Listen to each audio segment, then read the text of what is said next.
ఇది చాలా తప్పు, గుర్తుపెట్టుకోండి.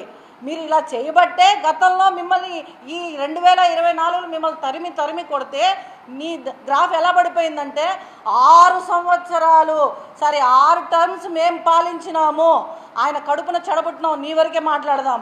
3 ఏళ్ళు నీకు ఛాన్స్ ఇస్తే 3 టైమ్స్ నీకు ఛాన్స్ ఇస్తే కూడా నీ దరిద్రపు చేష్టలతో అక్కడ ఉన్న వాళ్ళు తరిమి తరిమి చేత్తో కాదు చెప్పుతో కొట్టి నీకు 60,000తో ఆమె మెజారిటీతో ప్రశాంతి మేడం గారిని గెలుపొందించినారా. నువ్వు అది గుర్తుపెట్టుకోవాలి.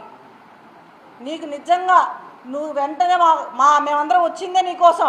ఎందుకంటే నిన్న ఒక డ్రామా ఆడావు కదా, ఎవరు కొట్టకపోయినా నీ మనుషుల్ని నువ్వే పెట్టుకొని నీ ఇల్లు నువ్వే ధ్వంసం చేయించుకొని నీకు సిగ్గు శరం లేకుండా నన్ను కొట్టిపోయారని చెప్పించి రేపు మళ్ళీ జగన్మోహన్ రెడ్డి వచ్చి మళ్ళీ నీకు ఒక యాత్ర చేస్తాడు.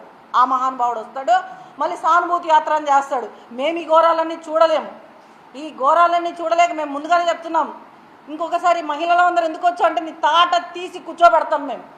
పవన్ కళ్యాణ్ గారు కూడా ఇందాకే స్పందించారు, లెటర్ రిలీజ్ చేశారు. ఆయన కూడా చాలా బాధపడుతున్నారు. ఒక మహిళని అంటే ఈరోజు నా పార్టీ కాదు, నీ పార్టీ కాదు, నా కులం కాదు, నీ కులం కాదు, కులాలకు అన్నిటికీ అతీతం మహిళ.